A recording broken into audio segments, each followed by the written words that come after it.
susunod pong mangungusap natin, nakasama si Tatay Digong nung siya pa ay bagong police official. Nagkasama sila, alkalde pa, ang ating Presidente Digong. Mula noon hanggang ngayon, tuloy-tuloy ang samahan at walang iwanan. Tawagin na natin, Senador Ronald Bato de la Rosa.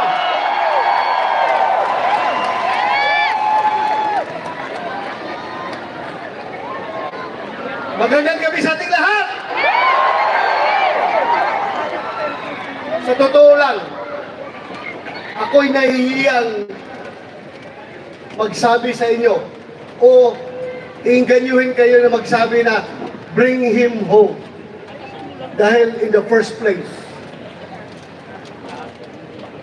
hindi natin siya napigilan na dalhin doon sa ICC. Ako talaga ay masama ang loob ko. Mahiya ako sabihan kayo na bring him home. Na in the first place, hindi ko naman talaga siya napigilan na ibiyahe doon sa ICC. Kaya napakasama ang loob ko. Nung nangyari yon, hindi ko alam kung anong naramdaman ko. Para bang ganito na tayo ngayon, ka-helpless.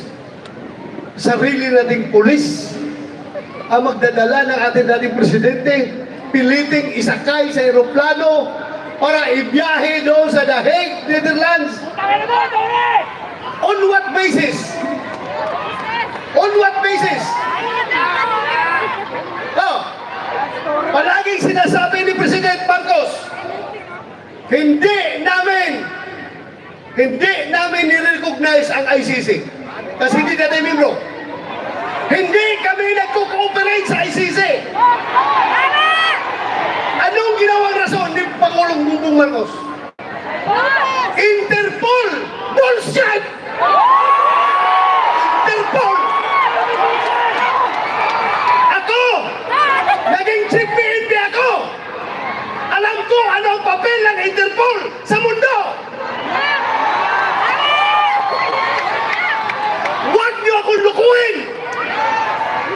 Commitment sa Interpol! Bullshit!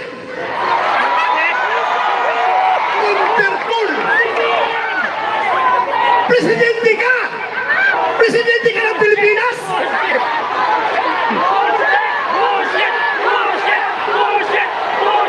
Presidente ka ng Pilipinas!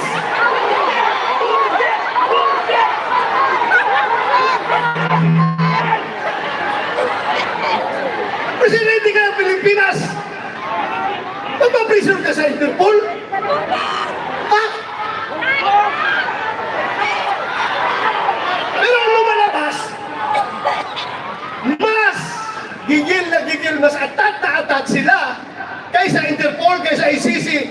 Atat na atat sila na ibiyahe si Pangulong Duterte. Bakit? Di ba katungkulan na ating gobyerno ayon sa ating konstitusyon to protect, to serve and protect the Filipino people? Sino siniservisyohan niya? Yung mga dayuhan, hindi ang Filipino people. Kasi ang Filipino people, yun ang pinadala niya doon sa The Hague. Alam nyo, habang kinakarga sa aeroplano, nag-struggle sila doon. Wala na ko ibang magawa. Dahil nandun ako sa Davao, kinu-coordinate ko yung ating yung petisyon na ginagawa natin na hindi nakahabol. Hindi ako sumama sa Hong Kong dahil sa gabi na yon, alas 3 sa madaling araw dapat ang biyahe ko papunta Hong Kong. Pero mayroong nag-leak sa akin na informasyon. Hindi pa rin tulog ang Diyos. Nagsabi na, sabihan mo sila na may warrant na si President Duterte at si Bato. Uhulihin sila pagbalik na dito galing sa Hong Kong. So tinawagan ko si Bingo Villaldia. Sabi ko, sir, meron ng warrant, hindi na ko habol dyan, kasi kasuhin ko na lang yung petition natin dito. Petition for certiorari and prohibition. Kinordinate ko yung ating mga abogado, sila tornitor yun. Pero nung kinarga na siya, wala na, ano bang gagawin ko? Alam mo yung nagawa ko? Naghanap ako ng tao na kakilala yung piloto ng eroplano. Pinasabihan ko yung piloto, sabihan mo! Sabihan mo, pag gawin niya yan, ibiyahin na si Pangulong Duterte. He will go down in history as the pilot na naghatid sa pinakamabait, pinakamahal na Pangulo doon sa dahil. Kasabi ko, meron nagkukomunikate sa aming dalawa. Sabihan mo, pagdalahin niya si Pangulong Duterte doon, mananagot siya sa taong bayan. Mananagot siya. Sino siya? Sino siya? Sino siya? Sino siya? Bugbugin natin. Alam niyo, ang nakakasama ng loob ko. Alam mo yung isang barangay kapitan? Sa barangay kapitan, maliit na barangay. Kausapin mo, Kap, anong tingin mo dito? Tama ba ito? Hindi. Sabi ng kapitan sa'yo, Sir, ikaw naman, sir. Pareho tayong lalaki. Hindi pwede yan, sir. Hindi talaga. So may isang salita. Pero may nakausap ako isang presidente. Dalawang bisis, ha? Unang bisis. Doon sa Bukidnon. Kasi noong 2022 election, kung hindi si Inday Sara makasama sa kanilang rally, kasi mayroong ibang commitment, ako ang nagpo-proxy kay Inday Sara. Kasama kami na sa stage. Siyang kandidato ng presidente, ako ang nag-represent kay Inday Sara. Nag-uusap kami sa Bukidnon. Alam mo, sabi sa akin, hindi siya papayag na makialam ang ICC sa ating bansa. Hindi ba siya presidente noon? Hindi ba presidente? Pangalawang bisis, presidente na siya. Doon sa Malacanang, inibitahan niya kami. Tinanong ko siya, ano ba itong stand niyo, Mr. President? Pabago-bago. Iba yung sinasabi mo, tapos yung mga tao mo, iba ang sinasabi. Ano ba talaga? Kaputi yung lalaki sa lalaki, sir. Sabi ko, lalaki sa lalaki, sir. Prangkahin mo ako. Para I know what to do. Please, prangkahin mo ako. Sabi niya sa akin, alam mo ba to? Kahit gabuhok mo, kahit wala kang buhok, ha? Kahit gabuhok mo or buhok ni President Duterte, hindi mahawakan ng ICC. Hindi ako mapayag na papasok ang ICC dito. Alam mo, dagdag niya. Kasi, kung papayagan ko yan, alam nyo, kung papayagan ko yan, after ninyo, mga Duterte, ikaw, after sa investigasyon ninyo, baka kami na naman ang isusunod ng ICC.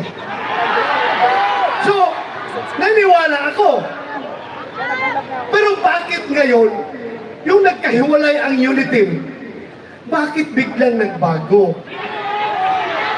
Bakit biglang nagbago?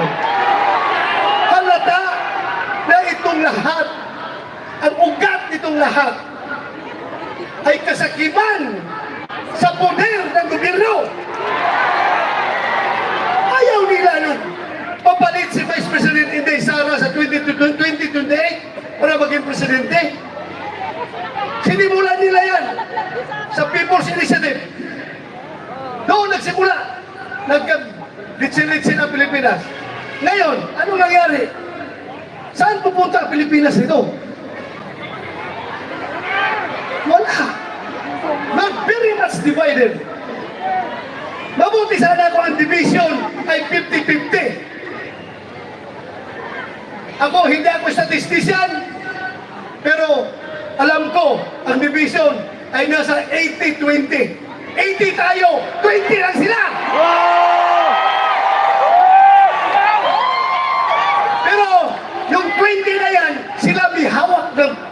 ng gobyerno, kaya tayong 80, kaya tayong majority, tahimik lang ang mga tao dahil nagtitimpi lang ang mga tao. Nagtitimpi lang ang mga tao. Anywhere I go, Luzon, Visayas, Mindanao, magsabi lang tao sa akin, Sir, sabihan mo yung kasama mo sa Team Suka. Sige lang, sir. Please lang kayo.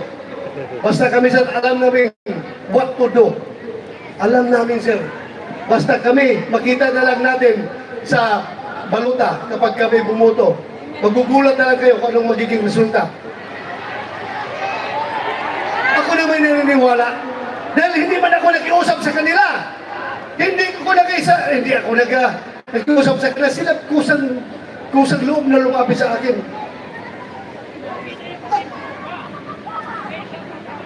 Alam nyo, ang nakakasama pa, ha? Ako, kilala ko at nakasama ko si Pangulong Duterte almost 40 years. 39 years, more than 39 years, magpo 40 years na kami magkakilala.